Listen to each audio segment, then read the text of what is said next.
ನಾನು ಮಾನ್ಯ ಶ್ರೀ ಸಿದ್ದರಾಮಯ್ಯನವರು ಚುನಾವಣಾ ಮುಂಚಿತವಾಗಿ ಇಬ್ಬರು ಬಂದು ಕಾಂಗ್ರೆಸ್ ಗ್ಯಾರಂಟಿ ಕಾರ್ಡನ್ನು ಚಾಮುಂಡೇಶ್ವರಿ ದೇವಿ ಸನ್ನಿಧಿ ನಮ್ಮ ನಾಡಿನ ದೇವತೆ, ಆ ದೇವತೆ ನಮಗೆ ಈ ಅನುಷ್ಠಾನ ತರುವಂಥ ಶಕ್ತಿ ಕೊಡಲಿ ಅಂತೇಳಿ ಆ ದೇವಿಯಲ್ಲಿ ನಾವಿಬ್ಬರು ಕೂಡ ಪ್ರಾರ್ಥನೆ ಮಾಡಿ ಸಂಕಲ್ಪ ಮಾಡಿ ಹೋಗಿದ್ದು. ಇವತ್ತು ಆ ಮಹಾದೇವಿ, ಆ ಚಾಮುಂಡೇಶ್ವರಿ ನಮಗೆ ಈ ಒಂದು ಅನುಷ್ಠಾನ ತರೋಂಥ ಶಕ್ತಿ ಇವತ್ತು ಕೊಟ್ಟಿದೆ. 110 ಲಕ್ಷ ಮಹಿಳೆಯರಿಗೆ ಒಂದೇ ದಿನ 30ನೇ ತಾರೀಕು 100ನೇ ದಿನ ನಾವು ಅದನ್ನು ಜಾರಿ ಕೊಡುವಂಥ ಕಾರ್ಯಕ್ರಮ ಈ ದೇವಿಯ ಸನ್ನಿಧಿಯಲ್ಲಿ ನಾವು ಈ ಕಾರ್ಯಕ್ರಮವನ್ನು ಅನುಷ್ಠಾನಕ್ಕೆ ನಾವು ತರ್ತಾ ಇದ್ದೇವೆ. ಇದಕ್ಕೆ ಈಗಾಗಲೇ 1,41,00,000 ಜನರಿಗೆ ಆ ಕಾರ್ಡ್ನಲ್ಲಿ ಗೃಹ ಜ್ಯೋತಿ ಕೊಡ್ತೀವಿ ಅಂತ ಹೇಳಿದ್ದು. 1,40,00,000 ಜನಕ್ಕೆ ಈಗಾಗಲೇ ಝೀರೋ ಬಿಲ್ಲು ಕೂಡ ನಾವು ತಲುಪಿಸಿದ್ದೇವೆ.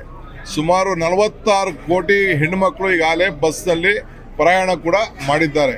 ಸುಮಾರು 1,39,00,000 ಜನಕ್ಕೆ ಅನ್ನಭಾಗ್ಯ ಕೂಡ 5 kg ಅಕ್ಕಿ, 5 kgಗೆ ಹಣ ಇವು ಕೂಡ ಕೊಟ್ಟಿದ್ದೇವೆ.